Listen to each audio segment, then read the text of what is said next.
Aspirant. So today we will discuss here practice number 24, जिसमें हम vocab और literature दोनों की प्रैक्टिस करेंगे। लाइव क्लासेस आपकी 6:30 से चल रही थी, बट क्लासेस लाइव नहीं अवेलेबल हो पाएंगी, कुछ टेक्निकल इशू है, तो इसलिए हम रिकॉर्डेड क्लास से स्टडी करेंगे। Okay, so let's move on. Question number 1।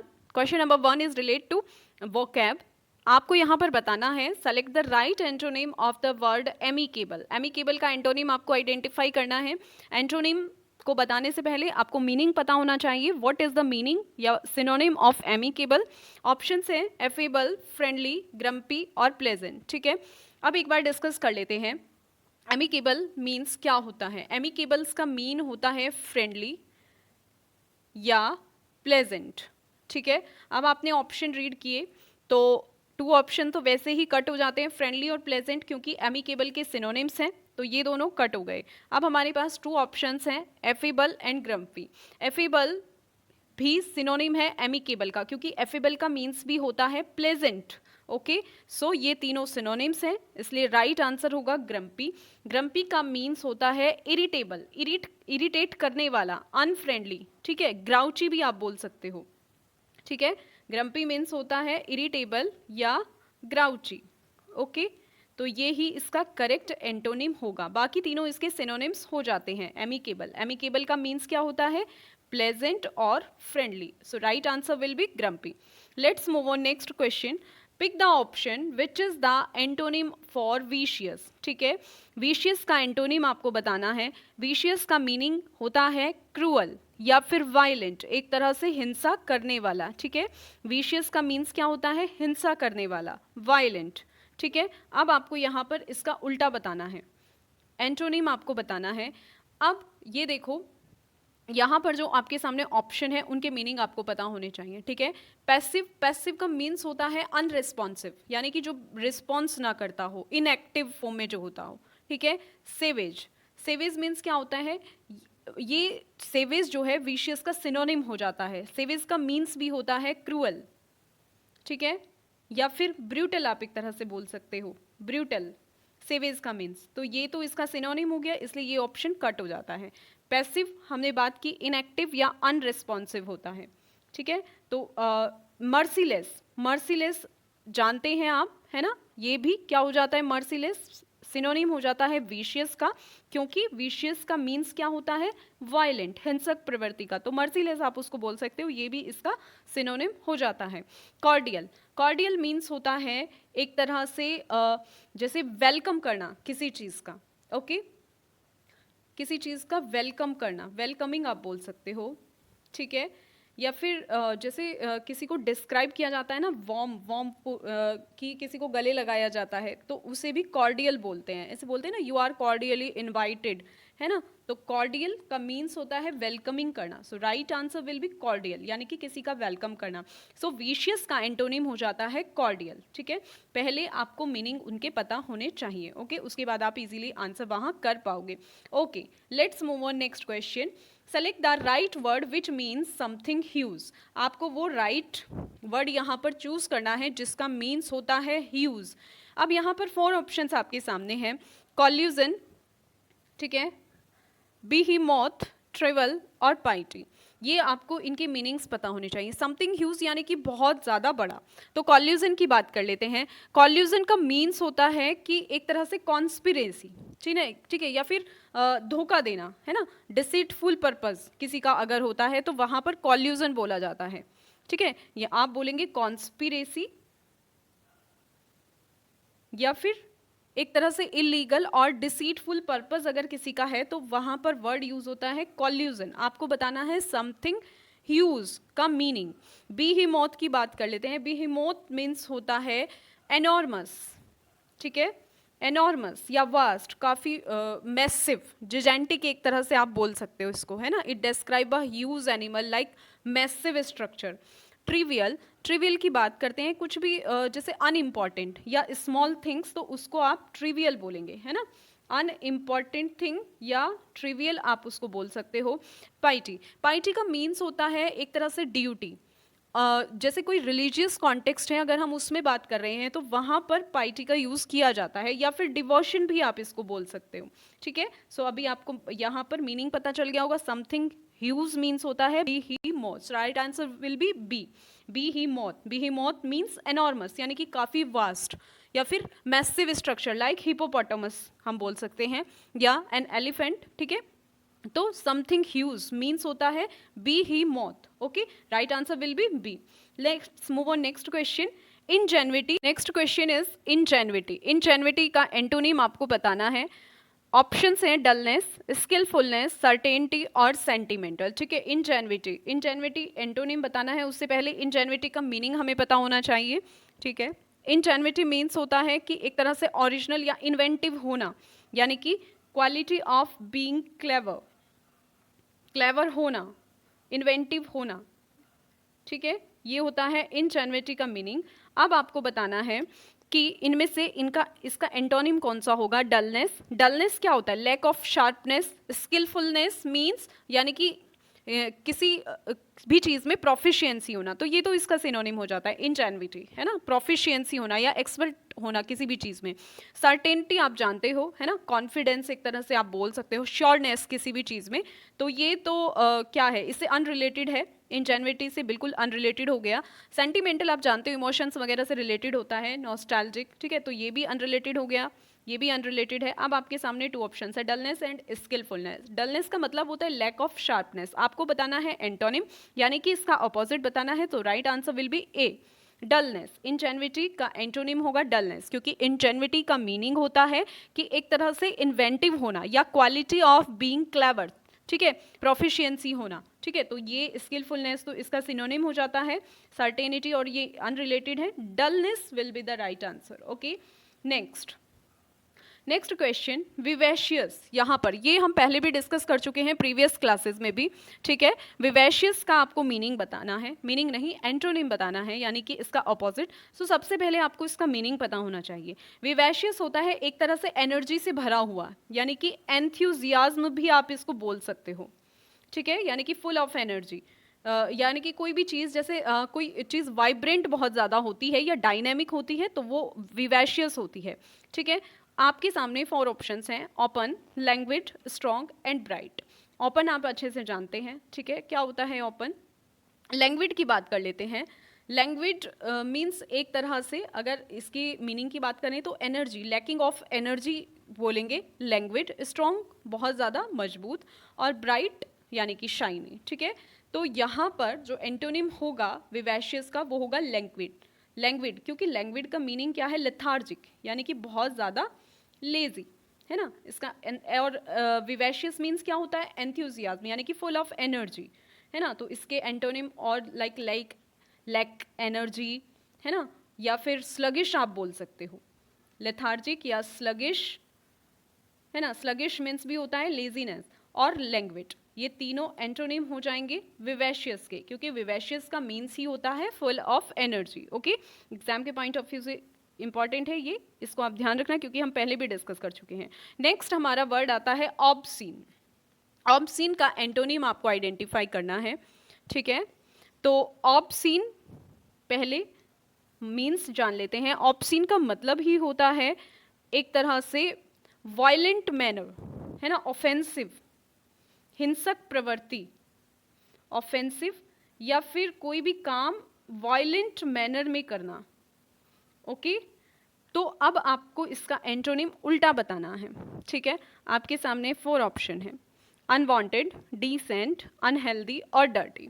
Dirty means तो होता है अनक्लीन, ठीक है, ये तो नहीं हो सकता, कट हो जाता है। Unhealthy you know very well, है ना, अनहेल्दी यानी कि हार्मफुल, तो ये डायरेक्ट एंटोनिम नहीं होगा क्योंकि वो होता है वायलेंट मैनर या ऑफेंसिव, एक तरह से हिंसक प्रवृत्ति होना, तो ये भी कट हो जाता है। अनवांटेड और डिसेंट, ठीक है, अनवांटेड जिसकी इच्छा ना हो, मतलब ना चाहने वाला, और डिसेंट, डिसेंट मीन्स क्या होता है, मॉरलिटी, है ना, एक तरह से डिसेंट होना। तो ऑब्सीन का एंटोनिम क्या होगा, डिसेंट, यानी कि मॉरल होना किसी भी चीज़ में, है ना। सो डिसेंट क्या है, एंटोनिम है ऑब्सीन का, क्योंकि ऑब्सीन का मतलब होता है वायलेंट टेम्पर, ऑफेंसिव होना, ठीक है। So right answer will be decent, yes. Next question now, festal. Festal का आपको एंटोनिम यहाँ पर पहचानना है, ठीक है। फेस्टल मीन्स होता है जॉयफुल, जैसे कोई भी सेलिब्रेशन अगर हो रहा है, यानी कि एक तरह से फेस्टिव सेलिब्रेट करना, है ना, सेलिब्रेशन करना, तो फेस्टल मीन्स होता है फेस्टिव। इसका एंटोनिम बताना है आपको, करेक्ट एंटोनिम आपको आइडेंटिफाई करना है। सैड, सैड नहीं हो सकता, सैड क्योंकि sadness can be a part of a celebration, like memorial service वगैरह जो होती है उसमें भी, ठीक है, सेलिब्रेशन का पार्ट हो सकता है, जैसे किसी की पुण्यतिथि वगैरह, तो वो भी एक सेलिब्रेशन टाइप होता है, होता अलग वे में है, बट फेस्टल का एंटोनिम सैड नहीं होगा, ठीक है। मैरी, मैरी यानी कि खुश होना बहुत ज़्यादा, ठीक है। सीरियस, मैरी तो क्या हो जाता है, इसका सिनोनिम हो जाता है सीरियस, यानी कि बहुत ज़्यादा गंभीर, है ना। लैकिंग इन जॉय या सोम्बर आप बोल सकते हो, सीरियस या सोम्बर।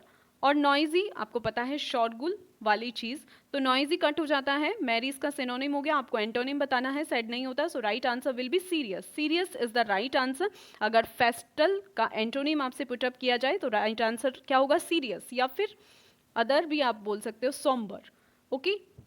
क्योंकि यहाँ पर फेस्टल का मीन्स क्या है, जॉयफुल, किसी भी फेस्टिव को सेलिब्रेट करना, यानी कि सेलिब्रेटरी, कोई भी चीज़ जो सेलिब्रेट की जा सके, तो सेलिब्रेटरी आप बोल सकते हो, ठीक है। सो इसका राइट एंटोनिम होगा सीरियस।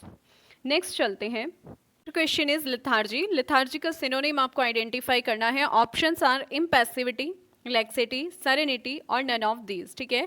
लेथार्जी का सिनोनिम आइडेंटिफाई करने से पहले हम मीनिंग जान लेते हैं, ठीक है। लेथार्जिक मीन्स अभी हमने पढ़ा है, यानी कि लैक ऑफ एनर्जी, एक तरह से सुस्ती हम बोल सकते हैं, ठीक है, lack of energy. Now the meaning of impassivity, impassivity यानी कि जहां पर पैशन की कमी हो, लैक ऑफ पैशन। लैक्सिटी होता है लूजनेस या फिर लैक ऑफ स्ट्रिक्टनेस, आप एक तरह से बोल सकते हो। सेरेनिटी आप अच्छे से जानते हो, सेरेनिटी यानी कि पीसफुल, है ना, हार्मनी, कामनेस, तो सेरेनिटी मीन्स होता है पीसफुल या कामनेस। तो अब आपने इजीली आइडेंटिफाई कर लिया होगा, राइट आंसर होगा लैक्सिटी यानी कि लूजनेस, है ना। लेथार्जी क्या होता है, सुस्ती, लैक ऑफ एनर्जी, एनर्जी की कमी, लैक्सिटी होता है लूजनेस, तो यही करेक्ट मीनिंग होगा, okay, yes. Move on next question. Next question is relate to grammar. I dash working all afternoon and have just finished the assignment. Choose the correct answer. क्या आएगा यहाँ पर, have been, had been, shall be या am? एक बार discuss कर लेते हैं, ठीक है। I dash working all afternoon, इस तरह के क्वेश्चन पुटअप किए जाते हैं, ठीक है। अभी सबसे पहले हम had been के बारे में बात कर लेते हैं। क्या यहाँ पर had been वर्किंग आएगा?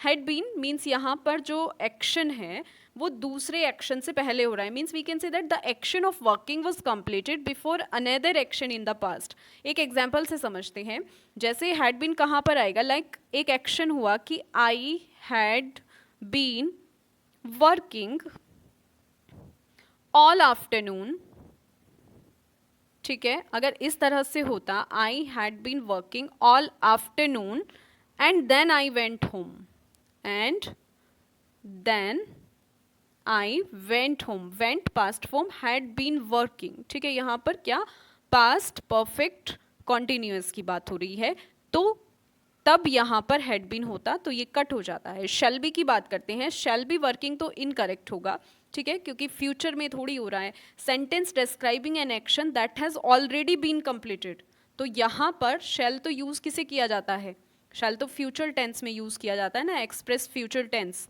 सो ये कट हो जाएगा, एम, एम भी इनकरेक्ट हो जाएगा क्योंकि ये ग्रामेटिकली फिट ही नहीं होता है। I am working all afternoon, have just finished, क्योंकि ये क्या है, टेंस कैसा है, यहाँ पर यूज करेंगे I have been working, right answer will be I have been working all afternoon and have just finished the assignment, ठीक है, क्योंकि प्रेजेंट परफेक्ट कॉन्टिन्यूअस की बात हो रही है। कोई भी use to describe an action जो कि पास्ट में स्टार्ट हुआ था, continues up to present moment, so right answer will be have been working, ठीक है।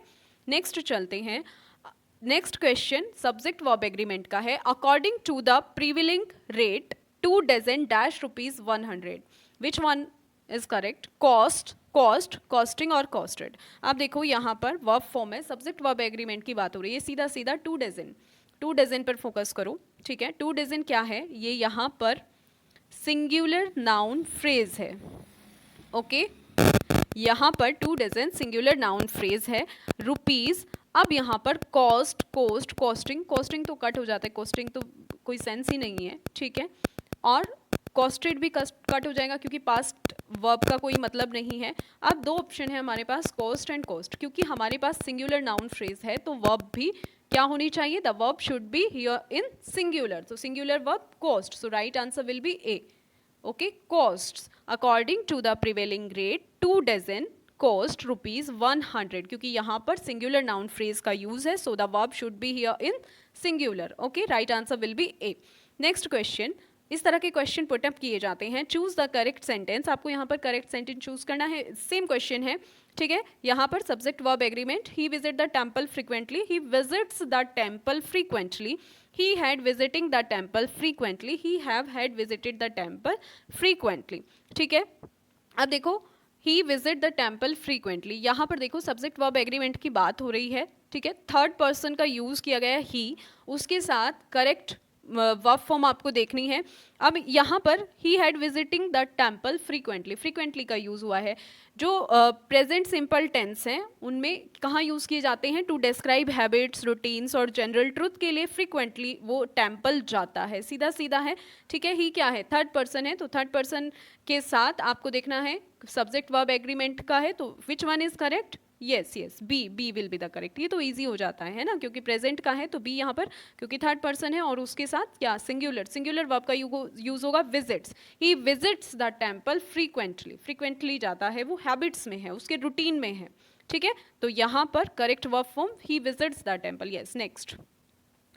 Next, who described Shakespeare as the greatest of all poets. आपको बताना है कि किसने शेक्सपियर को डिस्क्राइब किया है the greatest of all poets, Alexander pop, Samuel Johnson, William Wordsworth या जॉन कीट्स। तो ये राइट हो जाता है, सैमुअल जॉनसन ने वर्ड्सवर्थ को बोला है the greatest of all poets. 18th century के ये प्रोमिनेंट लिटरेरी क्रिटिक माने जाते हैं और इन्होंने अपने प्रीफेस टू शेक्सपियर जो कि 1765 में शो हुआ था उसमें शेक्सपियर को बोला है the greatest of all poets, ठीक है, इसको आप ध्यान रखेंगे। Next question, which poet called Shakespeare a universe in himself. किस पोएट ने शेक्सपियर को बोला है अ यूनिवर्स इन हिमसेल्फ, अपने आप में एक universe, John Milton, John Dryden, Alexander pop और विलियम वर्ड्सवर्थ। तो ये जो वर्ड्स हैं अ यूनिवर्स इन हिमसेल्फ, ये एलेक्जेंडर पॉप इसका राइट आंसर हो जाता है। एलेक्जेंडर पॉप ने शेक्सपियर को बोला है, ठीक है, अ यूनिवर्स इन हिमसेल्फ। कहाँ पर बोला है, उनका ऐसे ऑन पोइट्री 1728 में आया था, उसमें एलेक्जेंडर पॉप शेक्सपियर को अ यूनिवर्स इन हिमसेल्फ बोलते हैं और ये 18th सेंचुरी के पोएट थे।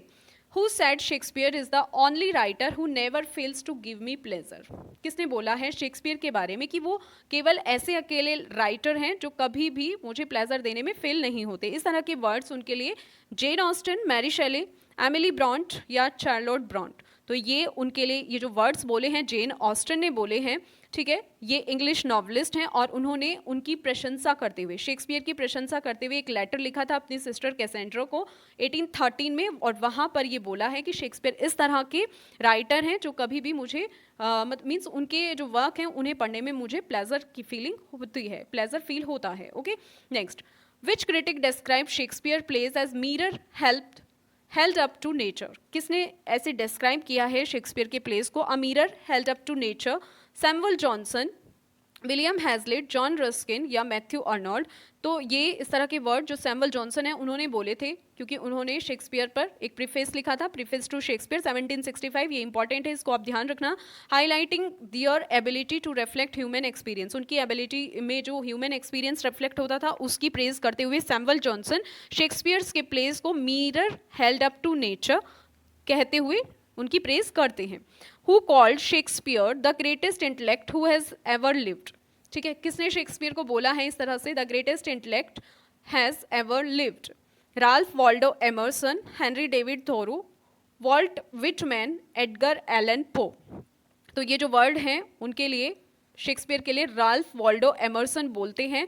ये अमेरिकन एसेइस्ट और पोएट माने जाते हैं और इन्होंने अपने एसे शेक्सपियर जो कि 1846 में लिखा था, ये पुटअप भी किया गया था प्रीवियस ईयर में, किसी लिटरेचर वाले एग्जाम में था। ठीक है, शेक्सपियर 1846 इन्होंने एक ऐसे लिखा था और उसमें ये शेक्सपियर को greatest intellect who has ever lived, greatest बौद्धिक जो हमेशा रहेंगे, है ना, इस तरह से इन्होंने शेक्सपियर को प्रेज करते हुए बोला था। Next question, Galsworthy's masterpiece is. अब इसमें से मास्टरपीस आप अच्छे से पहचानते हैं, the Patrician, the Freelands, the Forsyte Saga या फ्रेटर्निटी। सो राइट आंसर, उनका मास्टरपीस तो फोरसाइट सागा माना जाता है, ठीक है। ये 3 नॉवेल्स थे इसमें, 3 नॉवेल्स, जिसमें द मैन ऑफ प्रॉपर्टी 1906 में, इन चांसरी 1920 में और टू लेट 1921 में, ठीक है। ये तीनों नॉवेल्स थे, the man of property, in chancery and to let. उसके बाद इसमें 2 इंटरल्यूड्स उन्होंने इंक्लूड किए, Indian summer of a Forsyte 1918 and awakening 1920, जो एक साथ दिखाई दिए थे 1922 में, ठीक है। तो फोरसाइट सागा, जिसमें 3 जनरेशन को बताया गया है फोरसाइट फैमिली की, वो एक क्रॉनिकल ऑर्डर में हमें देखने को मिली। इसको आप ध्यान रखेंगे। गाल्सवर्दी की जो स्टोरी है उनकी ऑन लाइफ से जुड़ी हुई है। उनकी जब फादर की डेथ हो जाती है 1904 में, तो वो जो है became independently wealthy and was able to marry. वो अपने कज़िन की वाइफ से जब शादी कर लेते हैं, ठीक है, और ये जो उनका अफेयर है ये एक डिकेड तक सीक्रेट रहता है। फिर उसके बाद जो उनकी एडा जो थी, उनकी अनहैप्पी मैरिज एंड हो जाती है और गाल्सवर्दी की कज़न की जो वाइफ थी वो उससे शादी कर लेते हैं, और इसी से इंस्पायर होकर वो फोरसाइट सागा का पार्ट लिखते हैं, ठीक है। तो इस तरह से ये स्टोरी है। आप अपनी प्रिपरेशन जो है अच्छे से करते रहिए, ठीक है। मिलते हैं नेक्स्ट क्लास में, जैसे भी होगा लाइव क्लास होंगी तो आपको इन्फॉर्म कर दिया जाएगा, अदरवाइज रिकॉर्डेड क्लासेस आपको अवेलेबल होंगी। Have a good day.